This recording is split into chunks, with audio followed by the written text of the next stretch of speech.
What happens when entitlement meets ultimate power? A young black woman, flying first class to London, is told she doesn't belong by an arrogant passenger who physically steals her seat. The entitled woman demands the imposter be removed. But she made one fatal mistake. She didn't just pick on any passenger. She picked on the one person on that plane who held the power to stop it. And seconds later, when the captain's voice crackles over the intercom, it's not to announce takeoff. It's to announce the entire flight is grounded. This isn't just a story of karma, it's a story of a world collapsing in real time. The air in the Transatlantic Airways flagship lounge at JFK Terminal 8 was a predictable symphony of polite coughs, the quiet clink of expensive glassware, and the muffled, self-important murmur of business calls. It was an ecosystem of privilege, a holding pen for the global elite. And in the quietest corner, Aria Davenport was trying to be invisible. She was dressed in what the truly wealthy call travel clothes, which, to the untrained eye, looked like simple, unbranded loungewear. But the soft, slate-grey cashmere of her hoodie and matching pants was from Loro Piana, costing more than the entire vacation of the man arguing about baggage fees at the front desk. Her feet were clad in simple, white leather sneakers from a quiet Italian brand that didn't need logos. On her wrist, instead of a diamond-encrusted Rolex, was a sleek, black fitness tracker. At 28, Aria Davenport was the sole heir to the Davenport Industries fortune, a legacy of old money shipping and real estate. But more importantly, she was the founder and CEO of Helios AI, the company that had quietly become the invisible backbone of half the world's renewable energy grids. She was, to put it mildly, a billionaire many times over, and she was utterly exhausted. She wasn't supposed to be here. She was supposed to be on her own jet, a Gulfstream G700. But a last-minute, non-negotiable mechanical fault had grounded it, and she had to get to London. Dr. Evelyn Reed, her mentor, her former physics professor, and the woman who had encouraged her to found Helios, had passed away. The funeral was in 48 hours. Taking a commercial flight felt strange. It was a throwback to her college days. She'd booked the best seat she could get at the last minute, 1A, first class, on TAA Flight 100 to Heathrow. She pulled out her phone, looking at an old photo of herself and Evelyn, both of them covered in chalk dust, smiling in front of a whiteboard full of equations. Evelyn had always told her, "Aria, your money is a tool, not a crown. Never let the weight of it make you forget how to walk on the ground." Walking on the ground. That's why she was here, watching the theatre of the lounge. That's when she first saw her. The woman was in her late 50s, with a helmet of perfectly coiffed blonde hair, a crisp Burberry trench coat draped over her shoulders, and a genuine, but loud, Louis Vuitton roller bag. She was berating the bartender, her voice a sharp, nasal instrument that cut through the lounge's polite hum. "This is not Sancerre. It tastes like gravel. And these nuts are stale. Stale. For what we pay. It's simply unacceptable." The bartender, a young man with a patient smile, simply nodded. "My apologies, ma'am. Let me get you something else." Aria watched, a small sigh escaping her. She'd seen this woman 1,000 times, the platinum elite member who believed her loyalty card made her royalty. Aria tucked her phone away, gathered her simple black backpack, and when the first-class boarding call was announced, she was the first to the gate, her head down, eager to get settled and sleep. She found her seat. It was a private pod, a lie-flat suite with its own sliding door. She slipped off her sneakers, stowed her bag, and sat, buckling herself in. She closed her eyes, clutching the small silver locket Evelyn had given her. "Just get me to London," she thought. Just let me say goodbye. She heard the boarding process continue, the clatter of roller bags, the murmur of greetings. She was in that half-awake doze when a shadow fell over her. She opened her eyes. The woman from the lounge, the Burberry trench, the blonde helmet, was standing in the aisle, staring down at her. Her expression was one of profound, undisguised disgust. "You're in my seat," the woman snapped. It wasn't a question. It was an indictment. Aria blinked, pulling herself from the fog of grief and exhaustion. She looked at the woman, then at the glowing 1A on the bulkhead in front of her. "I'm sorry," Aria said, her voice polite, neutral. "I believe this is 1A. My boarding pass confirms it." The woman, who Aria would soon come to know as Caroline Sterling, let out a short, barking laugh. It was a sound of utter disbelief. "That's impossible. I am always in 1A. I booked this flight 6 months ago. You must have made a mistake." "I don't think so," Aria said, keeping her voice level. "My pass says 1A. "Then let me see it," Caroline demanded, holding out a manicured hand. Aria's spine stiffened. "No, I don't need to show you my pass. If there's an issue, you can speak to the flight attendant." This, it turned out, was the wrong thing to say. Caroline's face, already pinched with entitlement, contorted into a mask of righteous fury. "Excuse me? Who do you think you are? I am speaking to the flight attendant." She whirled around, her voice now projecting to the entire front cabin. "Attendant, this girl has stolen my seat, and she's refusing to move." A flight attendant, a kind-looking man in his 40s with a mark on his name badge, hurried over. "Ma'am, what seems to be the problem?" "The problem," Caroline said, pointing a finger directly at Aria, "is that she is in my seat. I'm in 1A. Mark looked at Aria, then at Caroline, his expression one of practiced calm. "Ma'am," he said to Caroline, "may I see your boarding pass?" "Finally some sense," Caroline sniffed, pulling out her phone and shoving it at him. Mark scanned it. His smile became slightly strained. "My apologies, Mrs. Sterling.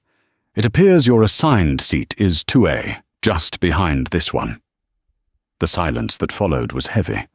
Aria just wanted to close her eyes. She knew what was coming next.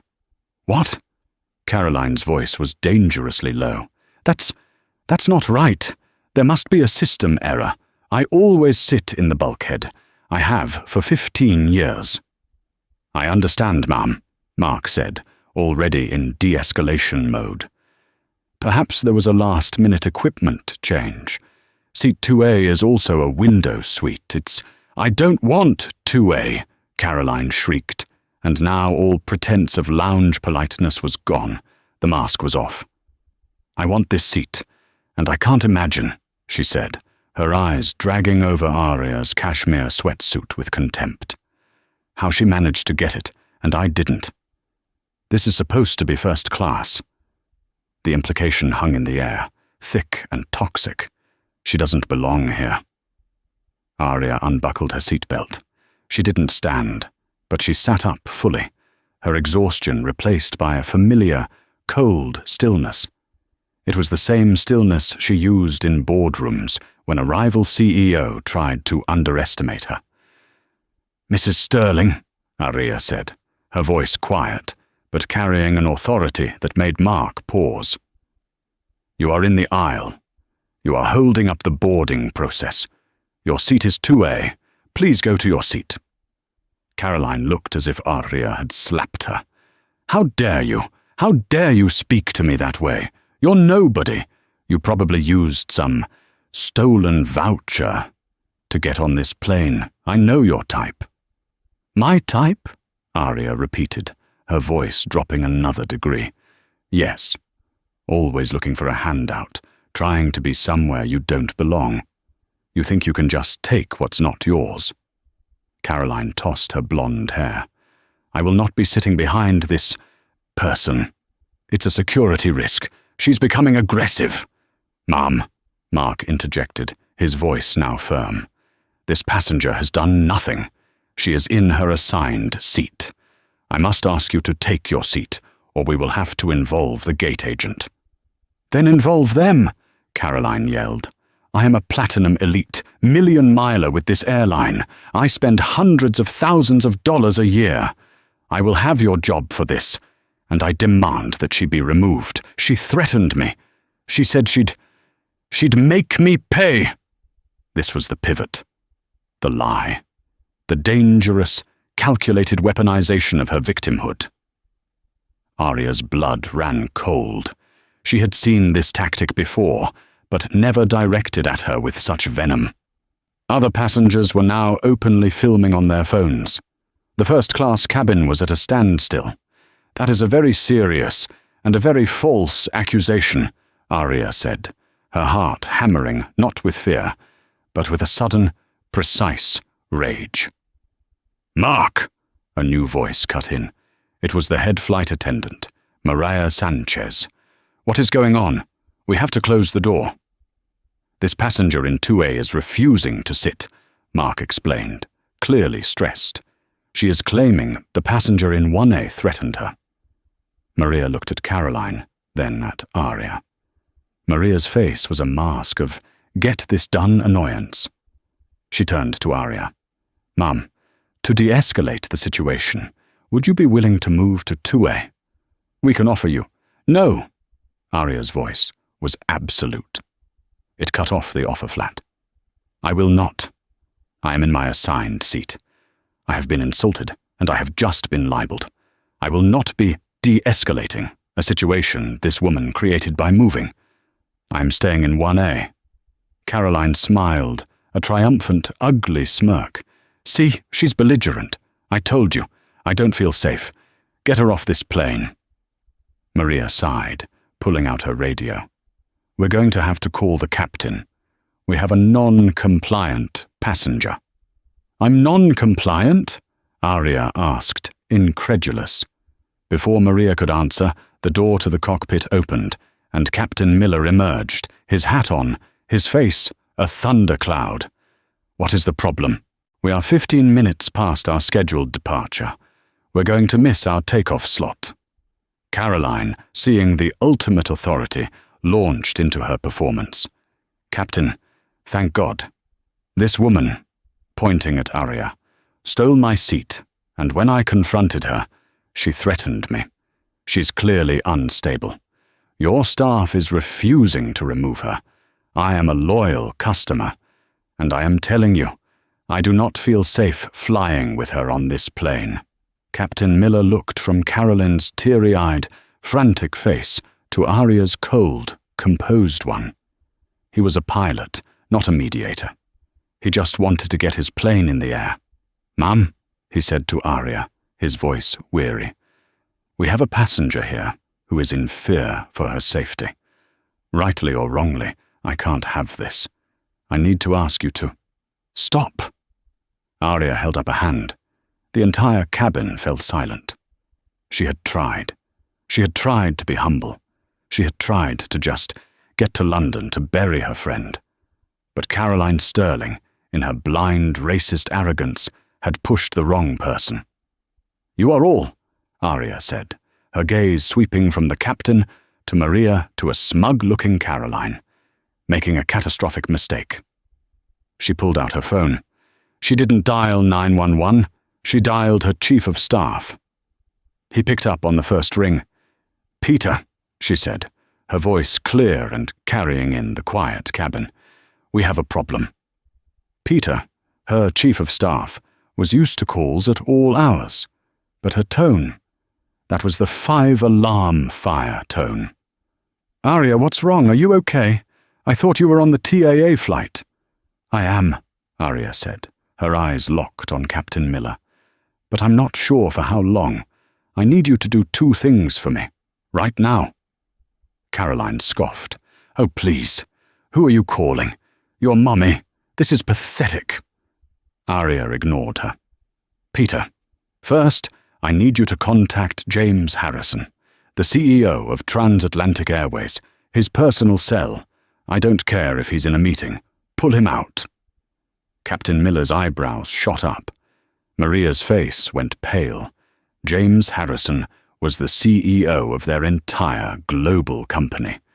"Got it," Peter said. "What's the message?" "Tell him his passenger, Aria Davenport, is on TAA Flight 100 at JFK, currently being harassed by another passenger and threatened with removal by his own captain."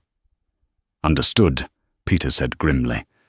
"Second," Aria continued, her voice becoming even colder, "I need you to call the legal team, the acquisitions team. Tell them to pull the Pegasus file. Tell them the deal is on hold, indefinitely." The Pegasus file. This was the code name, the $10.4 billion deal in its final, delicate stages, for Helios AI to acquire a 45% controlling stake in Transatlantic Airways, an acquisition that would save the struggling airline from bankruptcy, an acquisition that was being personally spearheaded by Aria Davenport.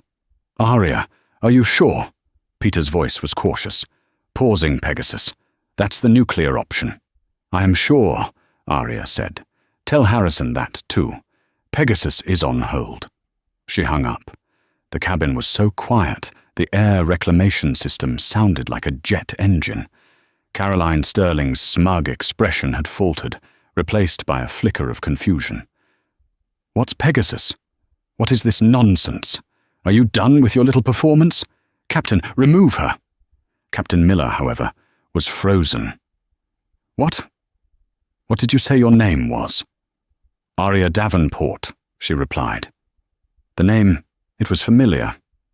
Davenport, like the Davenport Fund, the airline's largest corporate charity partner. But that wasn't it. There was something else. Before he could process it, the PA system in the cabin binged. It wasn't Mark or Maria. It was the cockpit, being patched through from the ground.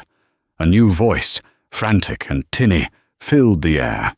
It was the head of TAA's entire JFK operation. "Captain Miller! Captain Miller, respond! Do not close that door.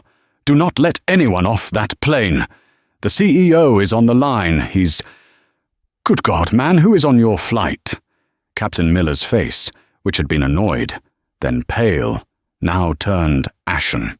He fumbled for his handset. "This is Miller. What is going on? You have Aria Davenport in 1A. Is that correct?" "Yes. Yes, she is," the captain stammered. "And you have a passenger disturbance.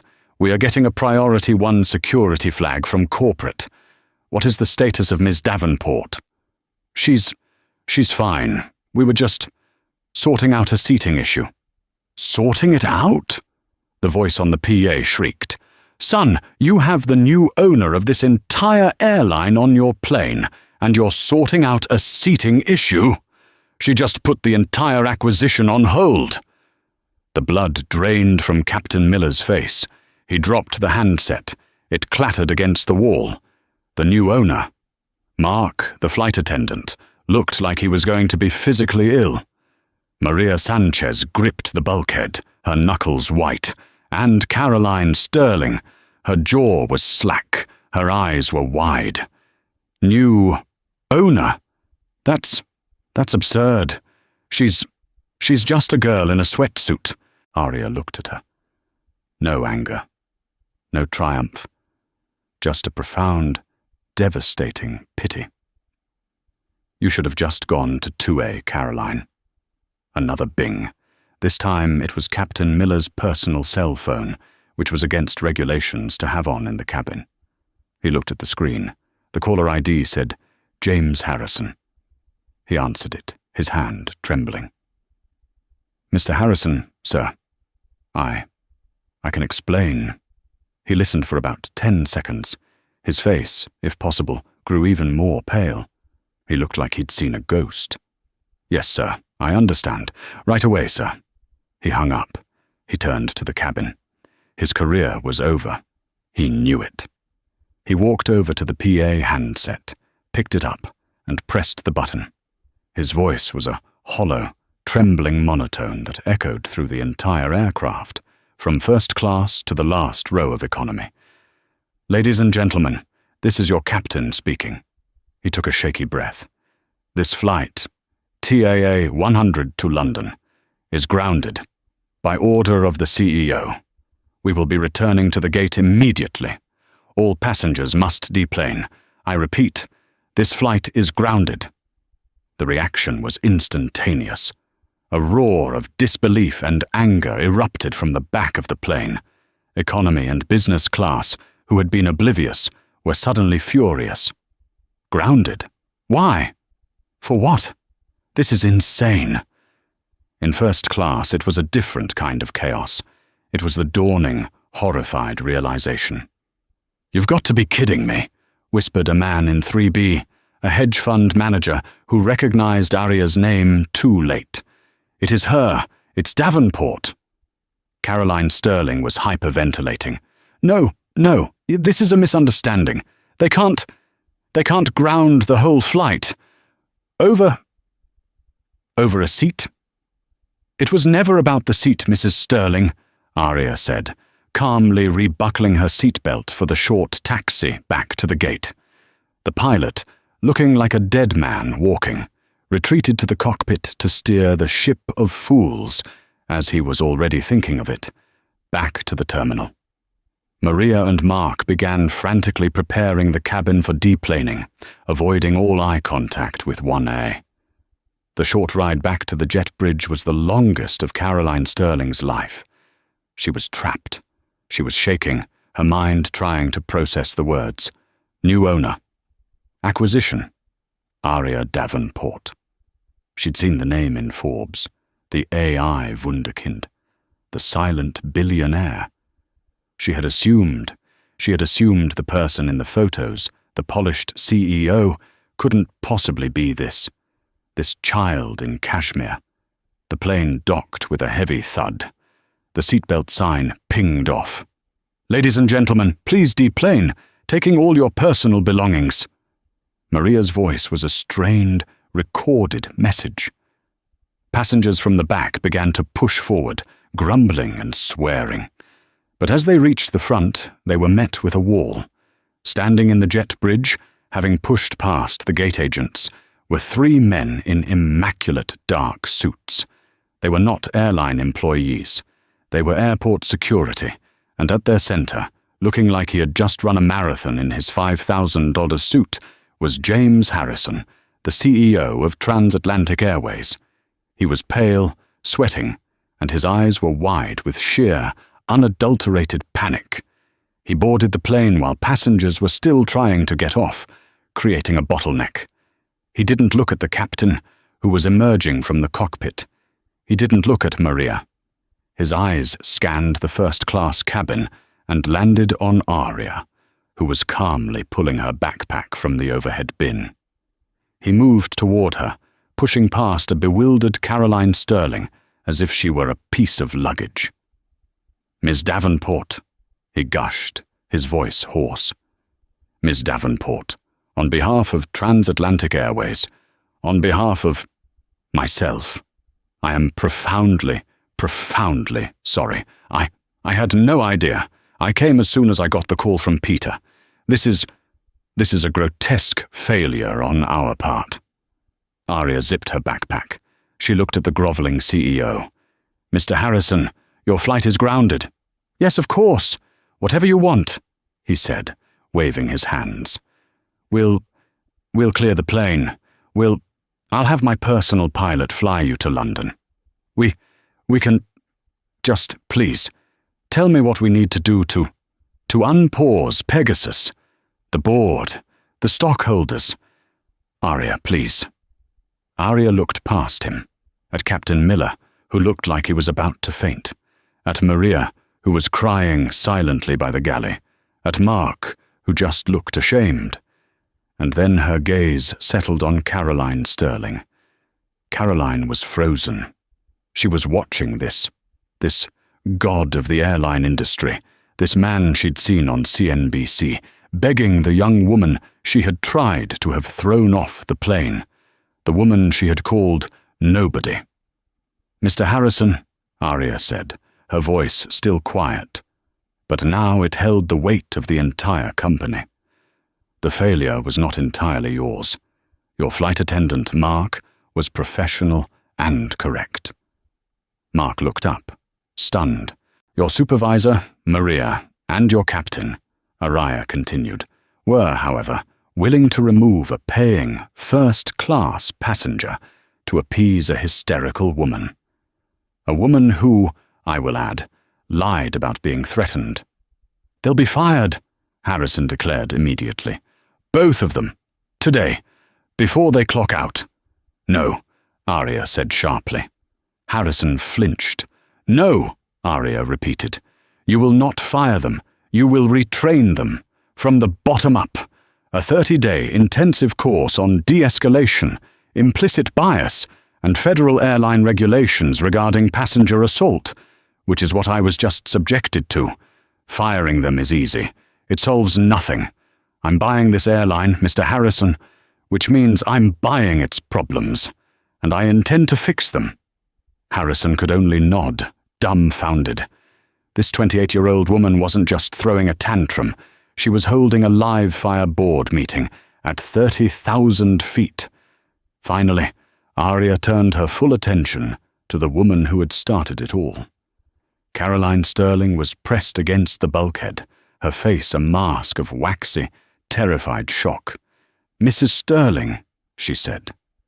Caroline whimpered. "Miss Davenport, as in—" "Davenport Industries," Caroline whispered, her voice cracking.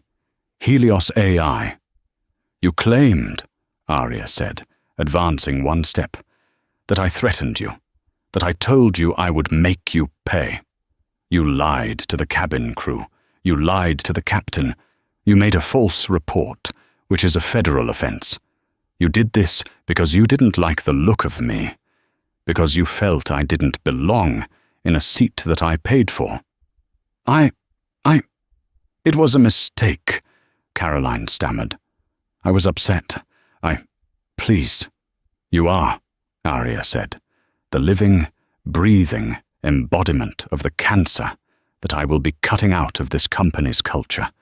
The entitlement, the casual, baked-in bigotry, the assumption that you can destroy someone's day or their career just because you can." Aria looked at Harrison. "Mr. Harrison, have port security meet this woman at the gate. She is to be banned. Not just from this flight, from transatlantic airways. For life. And I will be filing a formal complaint with the Port Authority for passenger harassment and making a false report. What they do with Mrs. Sterling is up to them." "Yes, Ms. Davenport, of course," Harrison said. He nodded to his security, who stepped forward and flanked Caroline. "No!" Caroline shrieked, as they gently but firmly took her by the arms. "You can't do this! I'm Platinum Elite! Robert! Robert! Call my husband!" She was escorted, sobbing and struggling, off the plane, her shouts echoing down the jet bridge. The cabin was silent. Aria shouldered her backpack. She looked at the remaining first-class passengers, who were all staring at her, their phones hidden. "My apologies to all of you for the delay," she said, her voice now back to being polite, neutral. "Mr. Harrison will be rebooking all of you. Have a safe flight." She walked off the plane, James Harrison trailing her like a nervous puppy. She hadn't broken a sweat. For Caroline Sterling, the world did not end gradually. It evaporated. She was led by Harrison's private security team, not to the main terminal, but to a sterile, windowless administrative office deep within Terminal 8. She was not arrested. Aria had been precise, filing a complaint, not pressing criminal charges yet. But she was being detained. "You can't keep me here," she insisted, her voice raw from crying. "I need to call my husband. His name is Robert Sterling. He's a senior partner at Covington & Burling. He will—" He will sue this entire airport." The head of security, a humorless man named Diaz, just pushed a landline phone toward her. "You are free to make one call, ma'am. You are not being held, but you are banned from TAA property. After your call, you will be escorted from the terminal." Her hands were shaking so badly she could barely dial. "Robert!" she screamed into the phone when he picked up. "Thank God. You have to help me. This horrible woman, she grounded the plane. They're banning me from the airline. You have to sue them." There was a long, cold silence on the other end of the line. "Robert, did you hear me?" "Caroline." Robert Sterling's voice was a low, terrifying growl. "What did you do?" "Me? I did nothing. This girl, she stole my seat, and Was her name Aurea Davenport?" he hissed. "Yes. How did you know?" "Because, you stupid, stupid woman," he roared, and Caroline flinched. "I just received a call from David Covington, the head partner of my firm, on his personal line. He was just contacted by the legal department of the Davenport Fund. They are pulling their account." "What? What does that have to do with me?" Caroline asked, a new cold dread creeping over her. "The Davenport Fund," Robert shouted, his voice breaking. "Our single largest pro bono client. The charitable foundation that gives our firm its entire reputation for philanthropy. A $50 million a year prestige account. They are pulling everything, effective immediately. And do you know the reason they cited, Caroline? Do you?" Robert. "The unacceptable and discriminatory behavior of Mrs. Caroline Sterling, wife of senior partner Robert Sterling, towards our foundation's primary benefactor." "That's what the email said, Caroline. They're calling an emergency partner meeting. I'm out. They're pushing me out. Decades of work. Gone. Because you couldn't sit in 2A. Caroline dropped the phone. It clattered against the desk. She was staring at the beige wall, but she wasn't seeing it. She was seeing her life. The house in Greenwich, Connecticut. The club memberships, the charity galas, evaporating. We're ruined," she whispered. But the universe was not done with her. As she sat there, catatonic, the phone rang again. She stared at it. Diaz, the security guard, picked it up and handed it to her. "It's for you," he said, his face impassive. "Hello?" she whispered. "Caroline, this is Richard Finch." Richard Finch, the senior managing partner at Stratford and Finch, the elite consulting firm where she held a Senior Vice President of Client Relations title, a title that mostly involved schmoozing at galas. "Mr. Finch, Richard, I can explain." "Don't bother." His voice was ice. "I have 2 questions. First, were you on TAA 100 today?" "Yes, but..." "Second, did you get into a verbal altercation with another passenger resulting in the flight being grounded?" "Yes." "Then what you need to know," he said, "is that Transatlantic Airways is one of our firm's largest clients. We are currently overseeing their entire logistics merger. Or we were. We were just informed that our contract is under immediate review pending a personnel investigation." "But they said it was about the acquisition." "Pegasus," she stammered. "Yes, the Pegasus acquisition by Helios AI, our other client. A client, I might add, that you were supposed to be courting. We've been trying to get a meeting with Aurea Davenport for 6 months. And you just had her flight grounded? The New York Post just called our press office, Caroline. A passenger's video is already on Twitter. They're calling you JFK Karen." Caroline made a small, choking sound. "Your association with Stratford and Finch," Finch said, the corporate speak like acid, "is no longer tenable. Your access codes have been revoked. HR will contact you about your severance, which I assure you will be minimal." Goodbye, Carolyn." He hung up. Her job, her husband's job, her reputation, all gone in the span of 15 minutes. She finally understood. Aria Davenport hadn't made her pay. She hadn't needed to. Aria had simply existed, and Caroline, in her blind arrogance, had impaled her entire life on the immovable, invisible fact of Aria's power. She had brought a knife to a nuclear war. Aria Davenport was the owner. She was the client. She was the benefactor. She was, in this world that Caroline had worshipped, everything. And Caroline had called her nobody. She began to laugh, a high, thin, hysterical sound that made Diaz, the security guard, take a half step back. The hard karma hadn't just hit back. It had shattered her into a million pieces. While Caroline's world was imploding in a beige room, Aria Davenport was in the TAA flagship first lounge. This was a separate, invitation-only lounge, hidden behind an unmarked door that she hadn't even bothered with earlier. Now, it was her temporary command center. James Harrison, the CEO, was personally fetching her a bottle of water, his hands shaking. "Miss Davenport," he said, setting it down as if it were a Fabergé egg. The G700 from our charter fleet is being fueled. It will have you in the air in 20 minutes.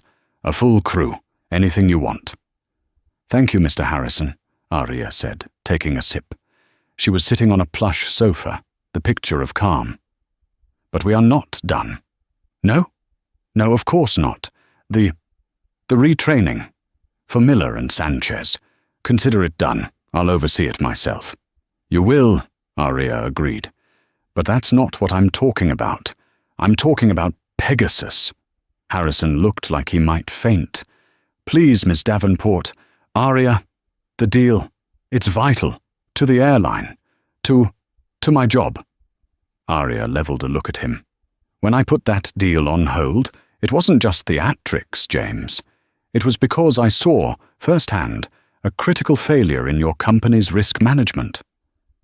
The woman? Caroline Sterling? "No. Her behavior, while despicable, is a social problem. Your staff's reaction is my business problem.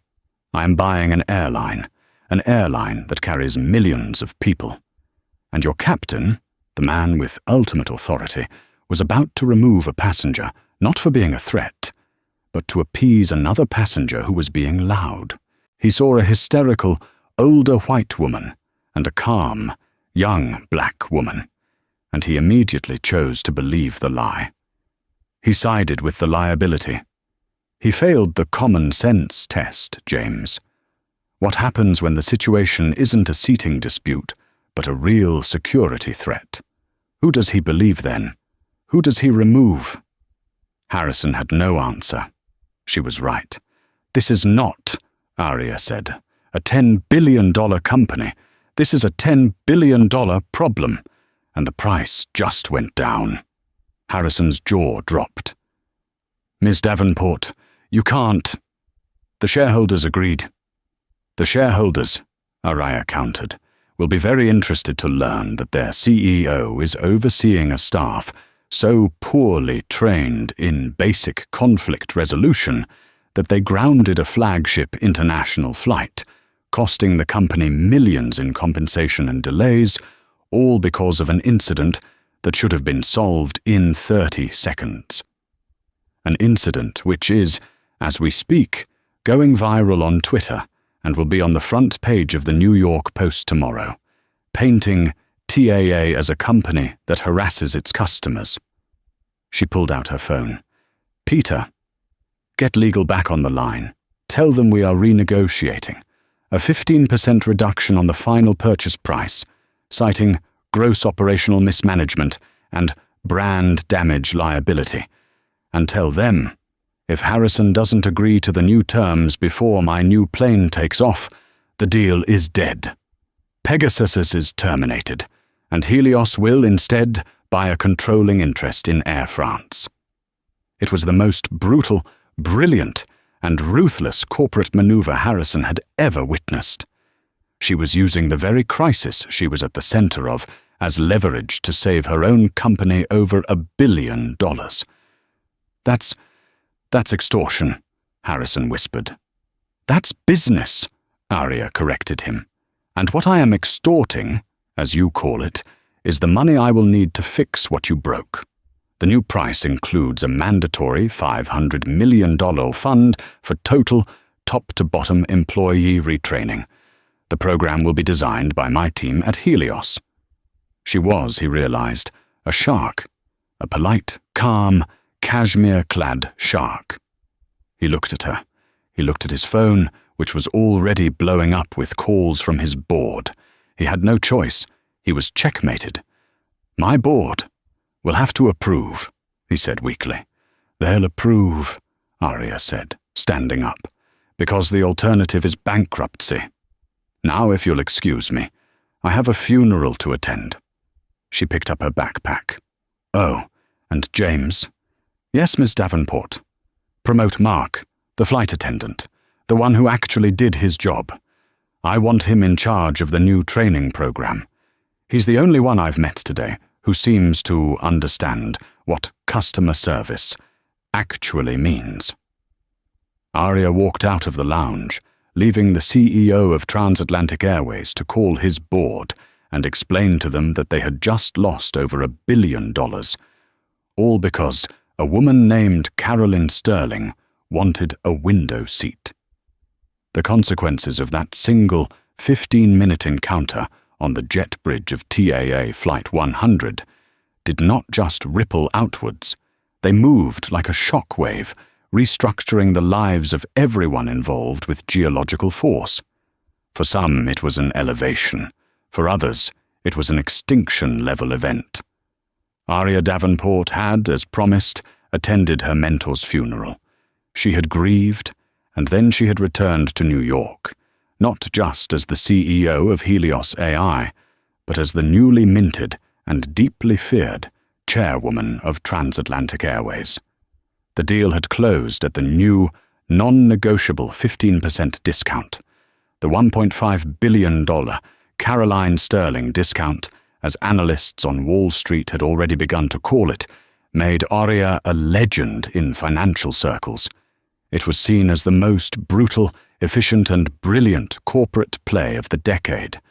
But for Caroline Sterling, the world was no longer a stage. It was a courtroom, and the verdict was already in. The first hammer fell on her husband. Robert Sterling was summoned not to a meeting, but to a reckoning. He stood in the main boardroom at Covington and Burling, a room where he had celebrated million-dollar victories, now feeling like a prisoner at his own sentencing. David Covington, the firm's main partner, sat at the head of the table, flanked by the 4 other senior partners. Their faces were not angry, they were cold. They were the faces of surgeons about to amputate a gangrenous limb. Robert, David Covington began, his voice devoid of any old familiarity. We have, as you know, received a formal notice of termination from the Davenport Fund. David, I can fix this, Robert blurted, his voice reedy. I can go to her. I can apologize. You will do no such thing, Covington snapped. Your proximity to this firm is now a source of existential contagion. The Davenport Fund was not just a pro bono account. It was our moral shield. It gave us cover for our more aggressive clients. It was our reputation. That is gone. But it was my wife. It wasn't me, Robert pleaded. Your wife, another partner, Jessica Thorne, spoke for the first time, her words like ice picks, is, as of this morning, the subject of 3 separate New York Post articles, 2 Daily Mail features, and a TikTok hashtag, JFKaren, that has 120 million views. In all of them, she is identified as Caroline Sterling, wife of Covington and Burling senior partner Robert Sterling. You are no longer an asset, Robert. You are a liability, a walking, talking, front-page reputational crisis. So what? Robert said, his voice dropping. A suspension? David Covington slid a single thick envelope across the polished mahogany table. This is your separation agreement. We are dissolving your partnership, effective immediately. We are buying you out, per the morals clause in your contract. You will find the terms punitive. Morals clause? Robert choked. For what my wife did. For bringing disrepute and public scandal to the firm, Covington said, standing. Which you did. The moment you failed to control your household, you failed the firm. We will, of course, be filing a separate civil suit for damages related to the loss of the Davenport account. We expect your full cooperation. Security will escort you to your office to collect your personal effects. You have 10 minutes. This meeting is over. Robert Sterling stumbled from the boardroom, his career of 35 years ending not with a bang, but with the quiet, devastating click of a closing door. When he arrived back at the Greenwich estate, the house felt cavernous, silent. Caroline was in the drawing room, her face puffy, staring at a blank television. "They're firing me," he said, his voice hollow. "What?" she whispered, turning to him. "They're firing me, dissolving the partnership, suing us. Because of you." "Me?" Her voice rose, hysterical. "You're blaming me? I was attacked. I was mistreated." "You were stupid," he roared, the fear finally turning to pure, distilled rage. "You were an arrogant, entitled, stupid woman who couldn't sit in 2A. You had to pick a fight with the one woman on earth who could actually end us. Did you know who she was? Aria Davenport, the new owner, the client, the benefactor. You didn't just poke a bear, Caroline. You walked into the dragon's mouth and complained about the heat." He grabbed a priceless Lalique vase from the mantel, a piece she had bragged about at countless parties, and hurled it into the fireplace, where it shattered into 1,000 pieces. "It's over. The house, the cars, the club. It's over." Their fall was as swift as it was total. The for sale sign on the Greenwich lawn was a humiliation. The real estate agent, who had once begged for their listing, now spoke in clipped, pitying tones. The only offers were insulting lowballs from hedge fund vultures who smelled blood in the water. Within a week, Robert, citing the pending lawsuit and the dissolution of his assets, had moved out, staying with his brother in Scarsdale. He filed for divorce the next day, his petition citing irreconcilable differences and extreme financial duress caused by the defendant's public actions. Caroline, alone and now hounded by paparazzi who camped outside her gates, fled. She checked into a nondescript Marriott Residence Inn off I-95, paying in cash. She was nobody. The woman who had defined herself by her proximity to power was now utterly, terrifyingly alone, watching her own infamy on the lobby television. The final, most exquisite piece of karma, however, was yet to land. After 2 weeks of hiding, Caroline decided to flee to her sister's house in Palm Beach. She drove to the small, regional Westchester airport, wearing sunglasses and a scarf. She walked to a TAA counter. She was, by habit, still a loyal customer, forgetting she was banned. The new young agent scanned her driver's license.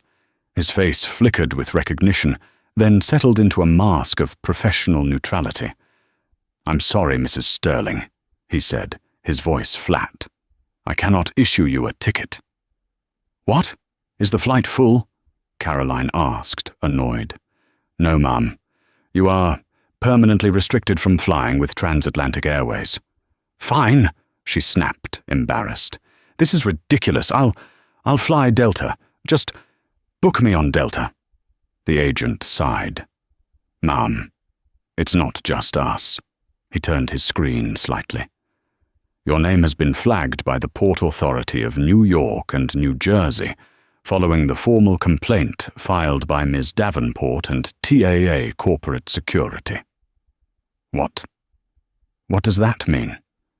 It means, ma'am, the agent said, his voice dropping, that for the incident on November 6th, where you were found to have made false reports to a flight crew and interfered with flight operations, your name has been placed on the federal no-fly list, pending a full security review.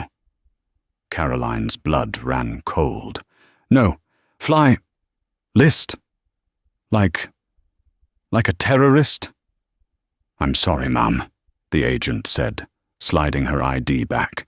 You are barred from air travel, on any airline, in or out of the United States. I must ask you to step aside. Grounded.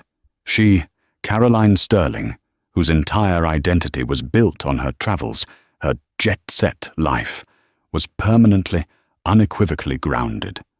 She stumbled away from the counter, her legs shaking. She had been exiled from the very world she worshipped. Meanwhile, at TAA headquarters, a different kind of revolution was underway. Mark, the former flight attendant, was now the executive director of in-flight service and conflict resolution. He had a corner office, a salary he'd never dreamed of, and a direct mandate from the chairwoman. Fix it. His first training class was mandatory for all flight crew supervisors, pilots, and attendants. And sitting in the front row, their faces pale and expressions grim, were Captain Miller and Maria Sanchez. They had not been fired. They had been, as Aria promised, retrained, which, in the corporate world, was a far more profound and public humiliation. Good morning, Mark said, standing on the podium, his voice not triumphant, but steady. For 20 years, TAA has operated on a simple, flawed model. The customer is always right. That model is dead. He clicked to the next slide. It showed a photo of Caroline Sterling on one side and Aria in her sweatsuit on the other. This is what the customer is always right gets us, Mark said, pointing to Caroline. It empowers belligerent, entitled, and often discriminatory passengers to weaponize their status against our crew and against other passengers. It forces our staff, he glanced at Maria, to make impossible choices, de-escalate by punishing the victim, or escalate by following protocol and risking their job. He looked at Captain Miller.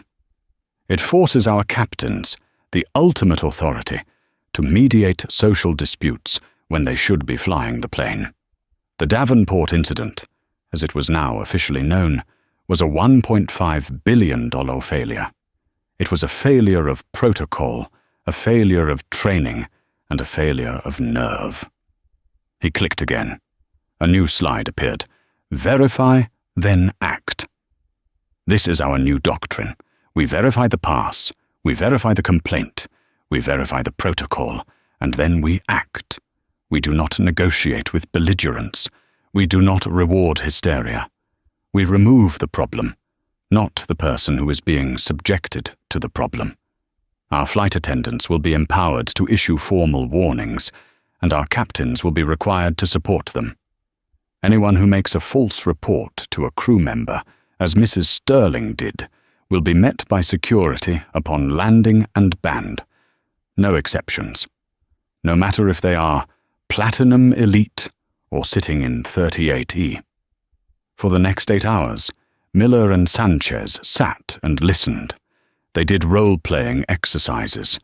Miller had to practice saying, "Ma'am, your accusations are noted, but this passenger is in their assigned seat and is not a threat. Take your seat, or you will be removed." Maria had to practice shutting down a passenger's "but do you know who I am" speech with a polite, "Yes, sir. And I know what the federal regulations are. Please take your seat." It was humbling. It was brutal. It was effective. 1 month later, Aria Davenport was in the TAA flagship lounge at JFK, the one she had first been in. She was dressed in another simple, expensive sweatsuit, on her way to London for a Helios board meeting. James Harrison, still CEO but now looking more like a high-strung intern, had personally come to see her off. "Miss Davenport, chairwoman," he stammered. "Your flight is ready. We have the crew from the new training initiative, led by Mr. Mark. They're our best." "Thank you, James," she said, not looking up from her tablet. "How are the Q4 projections?" "Up," he said, stunned. The incident. After the initial PR hit, the stock rallied. The Helios acquisition, your leadership. The market sees us as decisive. Our bookings, they're through the roof. It seems people like a company that doesn't tolerate bad behavior." "Good," Aria said. "Operational integrity. That's all that matters." She boarded the plane. She took her seat. 1A. As the cabin filled, a minor dispute broke out in row 3. A man was loudly complaining that his roller bag wouldn't fit, and he was angrily demanding the flight attendant make the woman in 3C put her purse under her seat so his bag could go up. Before Aurea could even flinch, a new flight attendant, trained by Mark, stepped in. "Sir," the attendant said calmly, "that passenger's bag is approved. Yours is oversized. I can either check it for you, or I can find you when we are done boarding to see if a spot opens up. But you will lower your voice, and you will not speak to other passengers that way." The man huffed. "Do you know how much I paid?" "I do, sir," the attendant said, not missing a beat. "And we thank you for your business. But that price does not include harassing other guests or the crew. Your bag or your seat. What's it going to be?" The man, stunned by the direct, calm authority, deflated. "Fine, check it." Aria watched the entire exchange. A small, almost imperceptible smile touched her lips. She settled into her seat, pulling out the small silver locket Evelyn had given her, and closed her eyes. The system wasn't perfect, but it was changing. The weight of her power, she thought, hadn't just been a tool to win a fight. It had been a tool to build a better, stronger, and fairer airline. Evelyn would have been proud. The flight, under its new, steady command, pushed back from the gate and soared into the night. And that's how Caroline Sterling learned that the glass ceiling she tried to enforce on others was, in fact, a mirror reflecting her own downfall. She flew too close to the sun, not realizing the nobody in the sweatsuit was the sun. The world of the 1% is ruthless, and she aimed her small-time venom at the apex predator, forgetting that true power doesn't need to shout. It just needs to make one. Quiet phone call. What do you think? Was this karma, or was this a calculated corporate takedown? Would you have been as calm as Aria? Let me know your thoughts in the comments below. Your engagement truly helps the channel grow, and I read as many comments as I can. If you loved this story of satisfying justice, and you want to see more drama where the entitled get exactly what they deserve, please do me a huge favor and hit that like button. It tells YouTube you want more stories like this. Don't forget to share this video with a friend who loves a good story of karma served ice cold. And most importantly, if you haven't already, please subscribe to the channel and ring that notification bell. We post new stories every week, and you won't want to miss what's coming next. Thank you for watching.